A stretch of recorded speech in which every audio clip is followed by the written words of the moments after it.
Yay Media Group. Hey guys, it's Stephanie. I'm Trey. This is your weekly dose of BS. We are so excited for today's guest. We got to go on a cruise with them a couple months ago. You know, we never have guests on here because we really just, love hearing ourselves talk. But we loved Jeff and Jordan so much. We were like, will y'all please come on Weekly Dose of BS and join us for a special holiday episode? So we are super excited because we have Jeff and Jordan, who were originally on Big Brother, but I know you guys more. We actually share the same manager. Yeah. So I love that I actually know you as like amazing people, first and foremost, outside of your like celebrity. Trey, do you watch Big Brother? No, I've actually never seen Big Brother, but when Stephanie and I went on our romantic cruise a month or so ago, I had more people respond to my Instagram story and they were like, you met Jeff and Jordan? Aww. And I was like, yeah.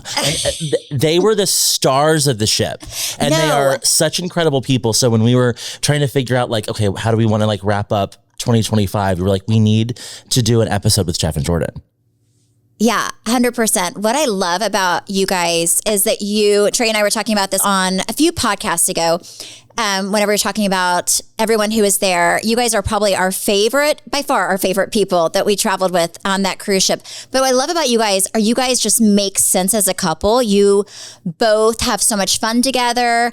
I love that. Like, I remember we were sitting at this bar on Celebrity Cruise, and Jeff, you were out with I think two of the other guys with us having a great time, and our manager was like, oh, where's Jeff? He needs to get here.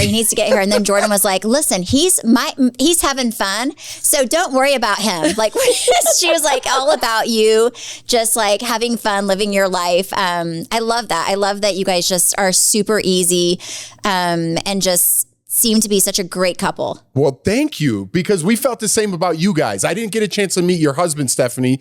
Jordan did. She told me great things, but I didn't know what to expect meeting you guys either. And you guys were just like down to earth, salt of the earth people. I loved it. And I was on the cruise. Obviously, we were there for like business reasons, but I was there to have a good time. I'm sure you saw that. But when I go on vacation, I let loose. So you guys were real cool about it. Lindsay stayed on us. Lindsay's like, no, are you doing stuff? It was so much fun. Are you drinking? And I was like, we're drinking again, but we're going to get our stuff done. I promise. No, that's the thing. I always have fun whenever I go. And I love going with Trey because he really stresses everybody out who knows me from Housewives, because they're like, who is this man you're in bed with holding toes and what's going on with Trey? And it's very entertaining. So we just tell everybody that we are in a lavender marriage, and they stress people out for a few days, and then I'll have Travis. That's the rumor we're running with. Yes. Yeah. What's a lavender? It's great. I could totally be married What's to you. a lavender marriage? Oh, a lavender marriage is when basically a woman marries a gay man. Oh, knowing that he's gay. Yeah, and they just live their life and they're just, married for tax reasons. I want one. And they can date other people. It's kind of the best of both worlds. Like, it's great. First, they were worried that Trey did not tell me he was gay, and they were like, it's obvious he's gay. This poor girl has no idea. And then we were like, no, I'm aware. We're just in this lavender marriage. It's great. Jordan's in a lavender marriage with her brother then. Oh, shut up. My best friend from high school is in a lavender relationship with Peyton because they live together. It's true. And Megan always wanted to be with my brother. But then when he came out that he was gay, she cried because she goes, now I'm never going to get to be with you. But now they're together all live the time. Together, yeah. That's so cute. Okay, so that is super. I did not know that. Well, I probably did know this. You probably told me, but I was probably real drunk. Because I remember sitting at the table telling you all kinds of family secrets about this cousin did this cousin. Anyways, but okay, so how was that? Because I have Trey's coming out story for me, but how was that like with your brother, like whenever you found out that he was gay for your family? Wow. Because Trey told me and I said, thank God. I've been waiting for this moment because it was super awkward. He would go on dates and I'd be like, who are you going on a date with? And he would name some very, it could be a girl or a boy. It was like that Pat Saturday Night Live person. And I was like, I know he is gay, but he would not tell me. And then one day he came to my closet and said, "You will never believe this. This is the biggest kept secret in Dallas." And I said, "Oh, honey." I'm so sorry, but no, I figured. I kind of had a feeling. Ours was similar. It was like an event. Well, not an event, but he was a big deal to your brother for sure. Peyton, we grew up with, we've talked about this, like similar, like non-denominational, like Pentecostal. My grandparents are very old school Christians, like going in church and everybody holding up a sign like Jesus is Lamb, and like this guy they call Shotgun Louie, when he feels the Holy Spirit, he runs around the church and everybody's dancing and singing. So my brother, he always played, he had a girlfriend for a long time, but now that he's out, he's more flamboyant now, you would say, right? Yeah, but we kind of we're similar. We're like, man, I think he's, I asked him in high school if he was gay, and he told me no. And then I never asked him again because me and my brother are like best friends. I've always been his protector. I'm more like his mom. And I remember I was sitting outside, I was painting my fingernails, and my brother goes, "I got to tell you something." And I was like, "What?" And he was like, "I'm gay." But he was shaking and his voice was trembling. So when he said, "I got to tell you something," I'm like, "Oh my gosh, this must be something bad. Like, did he hit somebody and run? Like, what did he do?" And then when he told me, I go, "Oh, yeah." I was like, "I know." And he was like, "Oh, you knew?" I was like, "Yeah." And he's like, "You don't think I'm gross?" And I was like, "No." And then I was like, "I love you." And then it was so hot. We were in North Carolina. I was there too. You were there too. Yeah. And I go tell Jeff. And he told you. So and then you come downstairs and you're like, "Jeff, Peyton wants to talk to you upstairs." So I'm like, "What's up?" And I kind of knew what was up. And again, he was shaking, like physically shaking. And he's like, "Hey, yo, I'm gay." And I just go, and I gave him a hug. I go, "Do you feel better, man?" And he's like, "Yeah, did you know?" I'm like, I kind of knew. And he's like, "Hey, you guys aren't mad at me?" I'm like, "Why would we be mad at you, dude? We love you." I'm like, "I just want you to feel better, man. You feel good?" And he's like, "Yeah, I do feel," he goes, "it feels like a weight's off my chest." And I was like, "Man, well, good. That's great." And then all of our gay friends in LA, when Peyton would come visit, they're like, "He's gay. You know your brother's gay, right?" I'm like, "No, he's not. I've asked him. He's not." I was like, "He's just Southern." And they were like, "No, he's gay. He's just in the closet right now." And then Peyton, I remember it being so hot and we didn't have our shoes. We were in North Carolina at my house. And I go, "Okay, let's go on a walk. Tell me everything." And I remember being like, "Ow, ooh, ooh." And then we'd have to go in the grass because it was so hot. And I was like, "When did you know? And he was just telling me everything. And then he had like a secret boyfriend. And I'm like, "Oh my gosh." And because I was around the guy too. And I had no idea. My brother's like, "Oh, he's just my friend I go to the gym with." And yeah. You guys got to meet Peyton. He's the best. He's so funny. Best, yeah. I actually, after the cruise, I told him, I was like, "Peyton, I met this guy, Trey." And I was like, "You would love him." I was like, y'all would be friends. I was like, "You're very similar," because you talk about how like you went to church too and like everything. And I feel like you grew up Southern. And I was like, "You get it." And then I was more worried about him telling my grandparents and like everybody else because they're so old school. But he told them and my grandparents were like, "We love you." And I was like, "Oh," I mean, and nobody said anything. And my brother was like, "I am who I am now." So he didn't care if anybody got mad in the family, and nobody did. Well, if he's anything like you, I'm sure he's a great time. Oh yeah. Oh yeah. Something that we talked about after the cruise is I am on a mission now, a personal mission. I feel like I need you both on Traitors. Is that something you would ever do? Oh, I totally do Traitors. Yeah, no, we would do it. I don't know if they would have us, to be quite honest. We were on season 11 of Big Brother and 13, and now they just finished 25 or 26. So we're that older generation. I think we've had our time, and I'm really appreciative of all the time we had and all the opportunities that came from Big Brother. Obviously, our whole family being the biggest one, but as far as career goes as well, if they were willing to have us on, I think it's something that we would be willing to do as far as reality television goes. But I think there's just too many other people ahead of us on that list for right now. I think if they asked us to be on Traitors, they would be desperate looking for cast members and it would be on its last leg. So I think that's like when we would get the call, when they're desperate. So full of it. Yeah. But Stephanie, you being a housewife. I think she'd be great. Oh, if I ever did it, I would want to be like the villain because nobody would suspect. I would want to be like the traitor. Yes, I would want to be the traitor. I feel like I could possibly win. I could win it. I really could. And I feel like Real Housewives is great training. Like it's just the whole time you're psychoanalyzing everyone and trying to figure out like, yeah, I think Real Housewives is great training for going on Traitors. Housewives always make great traitors. Yeah, I think I'd rather do Traitors than like, what's the one where you wife swap? Like I'd rather do Traitors than wife swap because wife swap I would be fine with me, but I'd be concerned for Travis. I'd be like, oh Lord Jesus, what is he? Because he is no filter. He would I would be so stressed out the whole time because I could think not. just Travis with a camera without you there. Yeah, would stress you out. because whenever we filmed, I always was careful with what I said, and then he would say whatever, but then I had to. He'd be like, saying something, about the girl that he, one of the girls that he believed in his heart, that he did not like her. And then I'd have to pick up the pieces at the reunion. And I'm like, I didn't even say this. Like my husband did. Like I should not have to. Yeah, you need to talk to him. This is not my thing.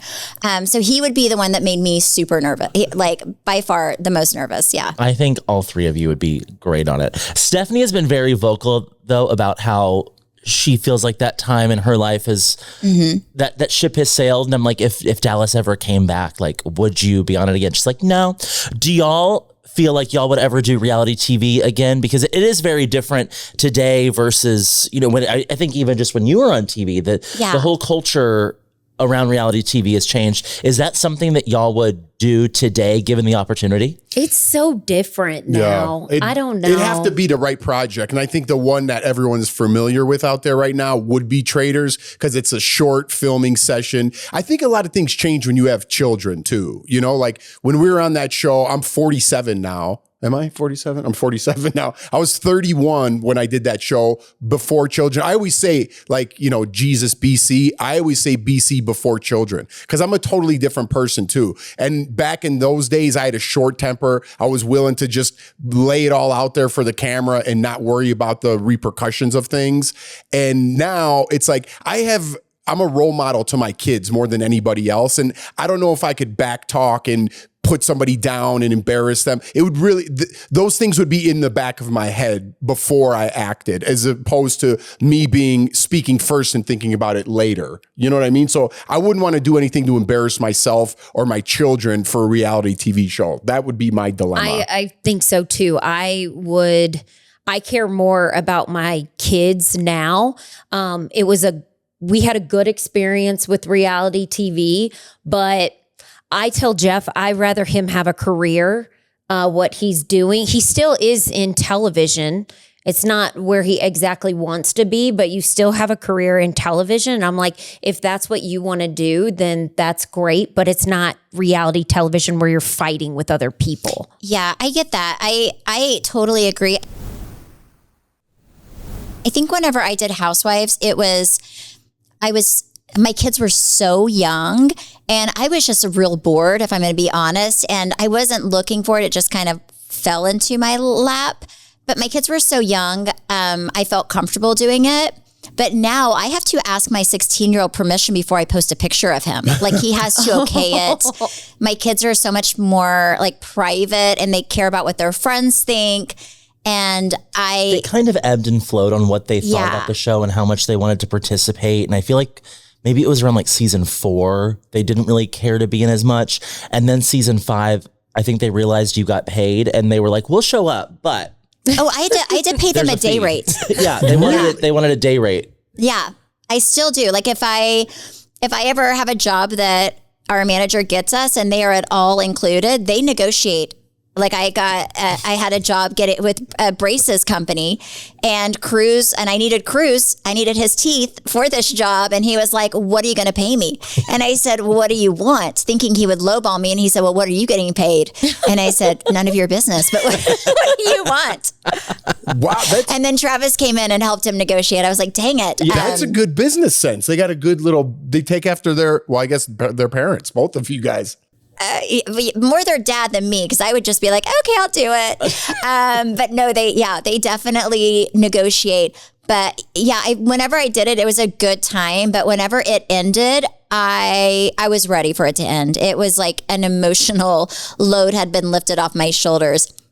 And it's really weird. I feel like people may not get this listening, but I feel like I have a little bit of PTSD for years afterward, just because it was like, I don't know if you felt the same way about Big Brother, but with Housewives, you never know what you're going to get from one day or the other. So you're kind of holding your breath. I felt like I was holding my breath for 5 years, waiting for my world to fall apart. And even though it never did, it's all that anxiety and stress for those 5 years. They add up, and whenever you're not doing it anymore, your body relaxes, but then all those emotions kind of come forward. Is interesting. Yeah, no, it's weird because afterwards, after we got done with Big Brother, you know, the years to follow that were really great because social media really wasn't a thing. We didn't have Instagram. We got Twitter right when it came out of the house. So we didn't really have social media back then. That was like the beginning of it. So all of our feedback was positive. Then once social media kind of came along in full swing, that's when the negativity like swung back. And I don't know what happened from when we were on 16 years ago, but then like the last couple years, it's been like CBS has kept their distance. We're somehow the villains of Big Brother now. Maybe that's just in my head a little bit, but it's just like the tide totally turned, and it's not like we did anything else different. I've never heard that about you guys. Well, in person, everyone's great, but online, I'm sure you know, it's so negative, and it really brought me in a hole a little bit, like just kind of altered my thinking a little bit. But now it's kind of swinging back. Like half of those people, you know, have mental problems. I'm just going to say it straight out. And the other half are like bots. And you got to that's part of the business. You know what I mean? I guess if you're going to put yourself in the spotlight, nobody deserves that. But it's just weird how social media plays an influence on that. And that's part of the reason. I mean, I could take it, you know, I'm a grown man, but I don't need my kids, you know, they're 7 and 9 now. When they get to teenage years, them saying like, oh yeah, your dad was this on that. You know, I don't want that. I want them to paint their own path and do their own thing. And I don't want that negative feedback online, which is probably why they're not going to get a phone until they're 25. I feel like reality television, when I first started, I was so naive and I felt like I was funnier and like happier because I'm like, oh, it's kind of like what Caitlin Bristol said when we had her on our podcast. She was like, they're here for me and they're my friends. And that's kind of what you think going in naive. That's how I did. And then I feel like once the negativity started, like with social media, I felt like I kind of closed off more with people and then started not trusting people. And I felt like it changed me in a way. But we're looking at, you know, we have to look at it with different colored glasses, I guess, because if we get 100 messages, just say there's going to be 5 of them that are bad. I guess that just comes with it. You know what I mean? But you focus on those 5 instead of the 95 that are positive. Do you feel that way at all? Do you get that kind of stuff? Oh my gosh, I did so poorly with people saying negative things, like especially on Instagram, because that's kind of the one that I was mostly on. Trey was my assistant at one point, and I would have him wake up in the morning and filter through all of the comments. That way I didn't have to see them because I would respond to people. I just could not physically handle it. And he did most of my Twitter because I was just like, I cannot. Twitter was the hardest for me. And I did not find joy in it. And I don't even do Twitter anymore because it's just, if it doesn't bring me, I think we talked about this, Jordan, on the cruise. Like I'm kind of in a weird place right now where if it's not going to bring me joy, I just am selfish enough to not even do it. So even social media, I post what makes me happy. I post what I want. but I used to feel like I had to post every day. And well, and you did. Yes. Bravo definitely put Yeah. the pressure on you. Like you had to have a blog post every week. You had to live tweet during the episode. Yeah. You had to do all these, But then if you said the wrong thing, they docked your pay. Yeah. So it was kind of difficult. But yeah, it was, you had, so with Bravo, we got paid per episode is how they did it. But they took out, I think my fifth year, they took out $3,000 an episode. Because it went up every year that you did it. So at $3,000 was held back per episode. So if you had, 20 episodes, that's quite a bit of money. That's, 3 times 20, it's quite a bit. 3,000 times. 60. And you wouldn't get that until the entire season was over. And if you behaved well. It was a good behavior bonus. Yeah. And it was a good behavior. It was part of your pay, but they could take that away from you, even though that was your negotiated pay. That was part of your negotiated pay. But it was because people were kind of going below the belt, trying to ruin each other's lives. And it was a way for them to kind of keep you in line. Well, and it really wasn't that they didn't want you to ruin your castmates' lives. It was that they wanted you to ruin their lives at the reunion. Yeah. So it was like taking from that. So I think you were the only one. You never lost money, right? I think everyone except you never did. lost anything. They got mad at me one time, but I think I did an interview. And even like podcast stuff, they would dock your pay if you gave too much or whatever. You have to be, but mostly it was about with each other. They wanted that to happen probably in real time. But yeah, I think some people took it a little too far. I never got good behavior pay taken off, but there were some people on my cast that got all of their good behavior taken away. I mean, they didn't make that money. What? That's crazy. It's like Bravo owns you. That's so weird. Yeah, that is a little crazy. I didn't know that. They want you to act a fool, but then they dock you for it. Yeah, you have to. There are parameters where you can act a fool. I think there was one time that it was an interview, and Bravo always gave you a PR team. Like they had a PR team that would get you interviews and stuff. And then I always was one of the few people that my husband and I always hired our own PR team. Like I always had my personal PR team because I was like, I'm grateful to Bravo, but I did not want them to be in charge of who I am. And I knew that they would, so I wanted to have a voice that was just mine. If I'm going to put myself on TV, I want to be authentic to who I am. And I knew that the only way to make sure I did that was for me to have my own PR team and for me to have people that were working for me and not for the mess, which can be housewives. But I think there was one interview I did that my PR team set up. I don't think Bravo wanted me to do this interview, and I got in trouble like one time, but they did not dock my pay because I was like, wait, these other people do horrible things all the time to each other, and I'm definitely the chicken of the group, so yeah, I should not get docked. But yeah, they definitely owned you to the point to where even on podcasts, when we had our podcast come out, like there was a letter of like what we could and could not talk about whenever we were on the show. What I love about you is you don't sell your soul. A lot of the housewives sell their soul to keep being on television. For the fame. And some of them probably still need the money because they overspend and they probably don't really have all of it. But you're smart and you're normal and you care about your family and your relationship with your husband. And that's why I admire you, because you could have continued on with the housewives and fought at the reunions and act a fool, but you're classy. Oh, thanks, girl.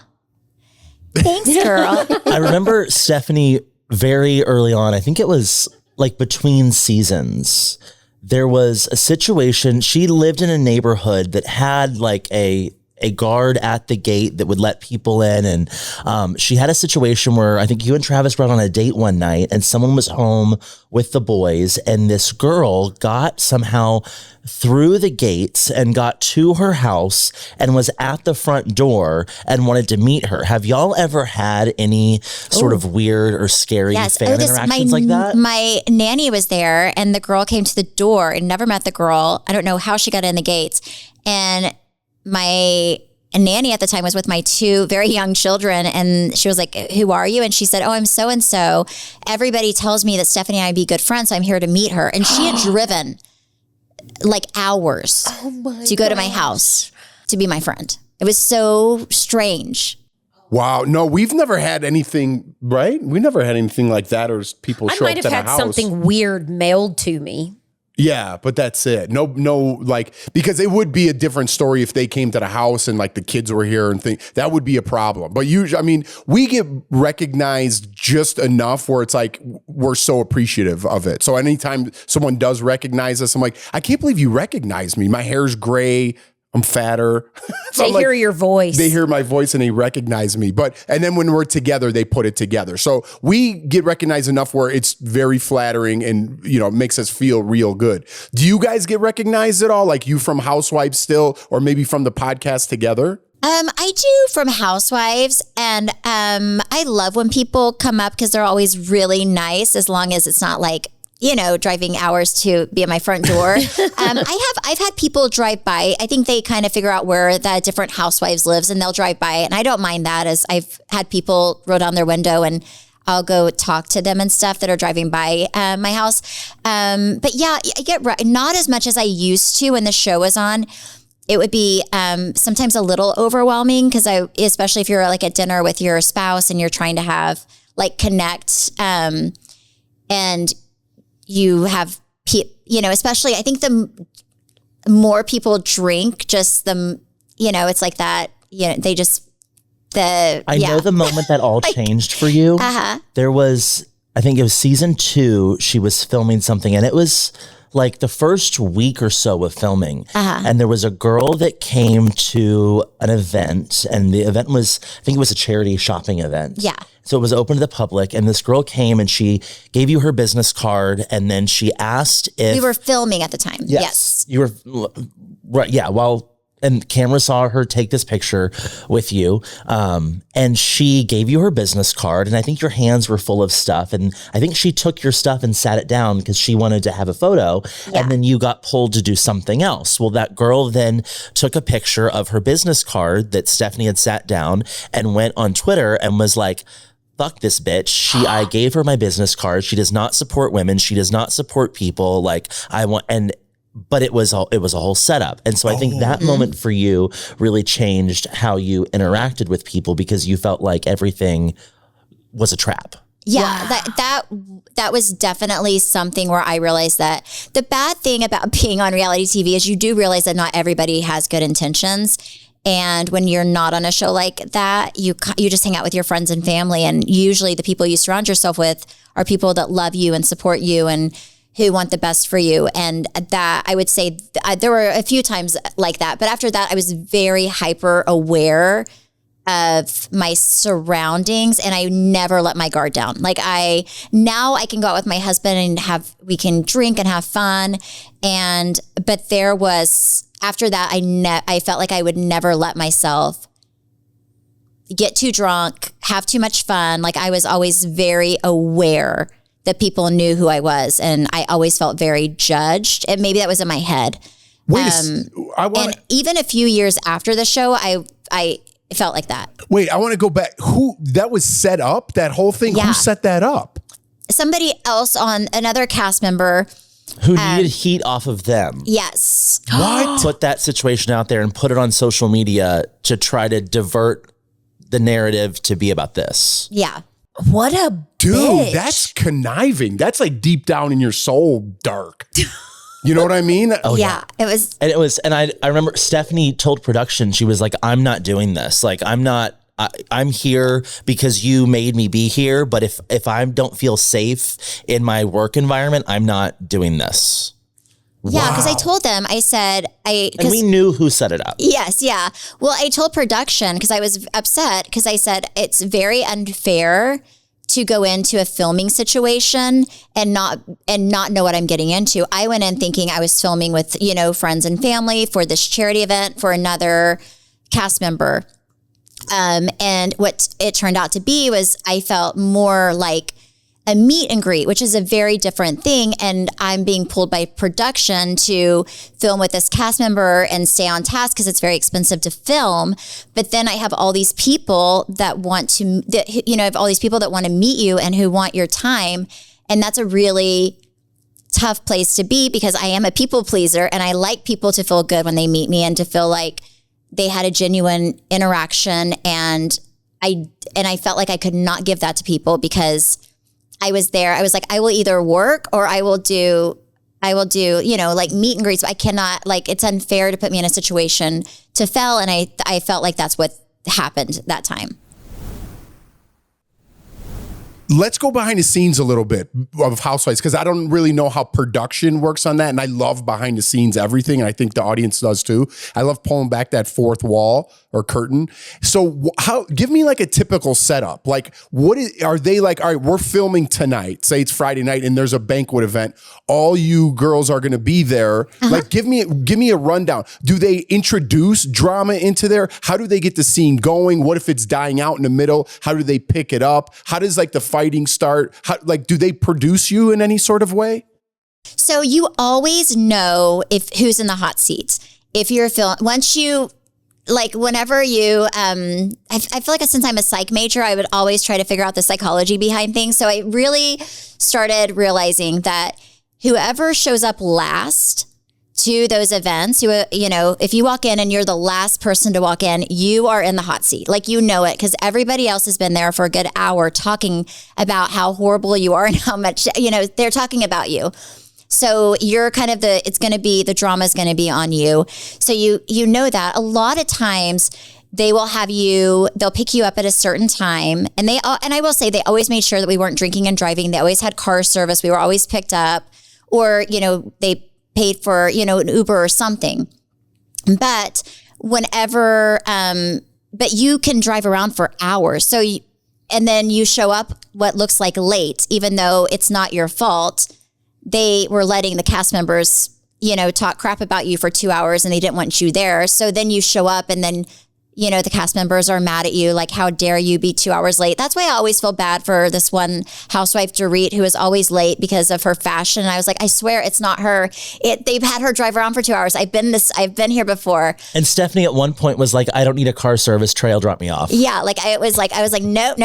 And then, but whenever you're there, you have talking points. And if it gets boring or if they need something to happen, what they would do on our show, at least, they would stand behind you and they would have their cell phone with big font of what they want you to ask the other person. Keep the conversation going and to kind of lead it in the direction they want. And you do have free will. You can say what they want, or in my case, I was like, heck no, I know what that's going to get me. But a lot of cast members would do the dirty work of, going in kind of for the kill. I always thought about the consequences probably way too much. I was like, there's no way I am doing that. But you also knew like you weren't leaving until something happened. Yeah, but you also, you couldn't leave until something. Yeah, you couldn't leave. It was too expensive. So people did their jobs, but I would always kind of pick and choose what I got into. And also, if I didn't really believe in something that was happening, if I didn't have a strong opinion, I would not get involved in it because that's not being honest or authentic. And I think it really reads on camera. I think you also kind of had a sixth sense at some point because she would be filming something and she's like, this is not going to make it. Like, this isn't going to be on TV. Yeah. You kind of like picked up what that was. Yeah. But it's expensive. Like, a lot of people give housewives crap for, like overspending. But I will say, it's really expensive because you can't wear the same thing twice. They don't give you a wardrobe budget.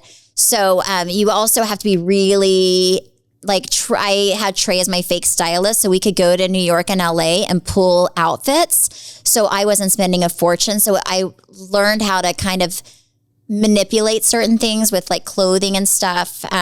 where so I think other people maybe didn't. So I saved most of my money from that show. How did y'all do clothing with Big Brother? Did you just have to come with like suitcases full of clothes? One suitcase. You get one suitcase. And I was going to ask you like about the clothing too. I'd be like, maybe you cut some deals. Like, hey, I'm on Housewives. You want to do my wardrobe? But I don't know if the Bravo allows that. You know, a lot of the brands that I wear, like they would never. I mean, they probably would pay us not to wear their stuff more than to. Like you get some stuff given to you, but a lot of the brands did not want to align with Bravo. One of my greater achievements in life was we got connected with this fashion PR team, and they are like Stephanie. Insane, like not normal fashion PR. They do like Beyonce, J-Lo, like big, everybody. Yeah.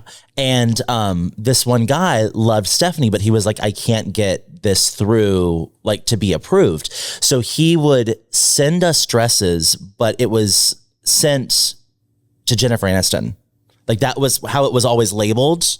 And he would just ship it to Dallas and we would send it back. There was one bodysuit that she wore. Who was it? Jennifer Lopez that wore it the week before? Yeah, Jennifer Lopez wore it like a week or two before.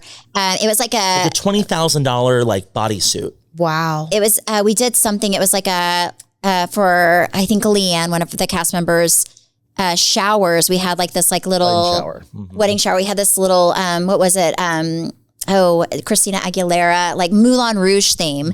And I was like, oh wait, I have the perfect, so they sent us this insane bodysuit that, J-Lo had just worn. And if you're listening, it's the red one that I had the little black mesh eye thing. And I wore it and sent it right back. But I had that hookup for one of the seasons, but it was the best hookup of my life. Wow. One suitcase though is crazy. Yeah, so we're from two different worlds here because you get one suitcase. My stuff was from Walmart, Stephanie, and Target. Yeah, you can't wear. They've changed this just because the cameras back in the day you couldn't wear white just for whatever reason. It'd kind of throw the colors off. Now I think the cameras are better, so you can wear white. But when we did it, you couldn't wear white, and you could not have not even the smallest logo. They take it out of your suitcase, and they go through everything before you go in the house. So the second year I was on, I just had like shirts with like different artwork on them and stuff, and they took away half my clothes, and I was like, guys, what are you doing? There's no logos. And they're like, Jeff, there's artwork on there. You can't have that. So if I know you guys didn't watch Big Brother, but for people who did watch Big Brother, that second season I was on, I had like 10 different tank tops in 10 different colors. And my brother went to Target and just sent those to LA. And that's why He went to Old Navy. He went to Old Navy. And he sent me 10 different tank tops to wear. And that's really the only clothes I had. So everyone's like, why'd you wear those tank tops? I'm like, they took all my clothes and my brother had to send me those clothes. So do they wash your clothes for you? How does that work? No. Like you have dry cleaning? It's very different. Like Big Brother, it's interesting to hear the production on Housewives because a lot of people ask us, like, are you produced? Do they tell you what to say and things like that? They'll coax you one way or the other. And I shouldn't use the word coax. They'll say, hey, do you want to get rid of Jordan? And I'll say, absolutely not. I'm not getting rid of Jordan. They're like, okay, but for television reasons, maybe just give like a side, like, you know what, there's a possibility that you might get rid of Jordan, right? Because in the end, you're the only one who wants to win. And then I would be like, guys, I know what you're doing. I'm not making that cut. I'm 100% with Jordan, so I'm not going to give you that other side. I was a little more savvy, in those sense. And then sometimes it's 2 a.m. I'm like, what do you want me to say? I'll just say That's it. smart.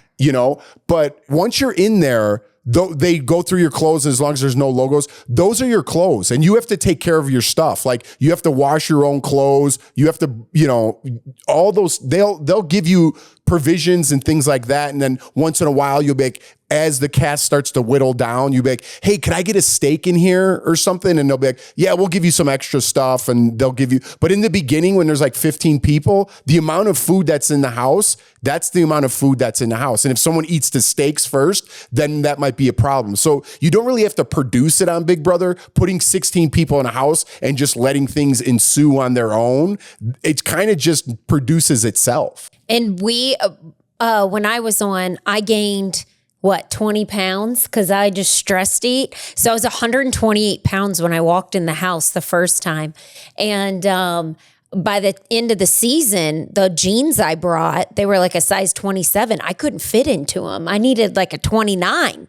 And so finale night, when I walk out, when I won, I keep going like this with my pants. And the senior producer was like, you are driving me nuts with your romper. You keep pulling on them. And I go, they're so tight on my thighs and I got nothing else to wear. So that's what I had to wear. And I walked out like that. And I was like, oh my gosh. Oh no. Jordan ate her some cookie dough. Yeah, I did. So you have to bring a finale outfit Well, to start. They don't even let you bought one find something for that? just in case I made it to the end. And so I called it my finale outfit if I made it to finale, and thank God I did. But no, I mean, you just wear whatever. You could wear jeans and a t-shirt and walk out on finale. Nobody's there to do your hair. Nobody's there to do your makeup. People see you as you are. There was one time I was in the DR and it was up in the morning and they asked me to go to the bathroom and put water on my eyes and add a little bit of makeup because I must have looked like pretty rough. Yeah, you got to cut your own hair too. I remember cutting other people's hair. I'd cut my own hair in the house. You have to do all that by yourself. What? Yeah. Oh my, you guys are filmed like 24 hours. Yeah, it's 24/7. Do you forget the cameras are there? Because I would be that would stress me out so bad. Mm-hmm. You do get used to it. The first time you walk in the house. that's crazy. There's cameras everywhere. I think there's like 80 cameras, right? Isn't there like 80 or 100 cameras in there? It's funny because then like when me and Jordan, we were always together. And so we'd like sit back like on the couch and then all of a sudden you see the cameras be like, like just face you, you know?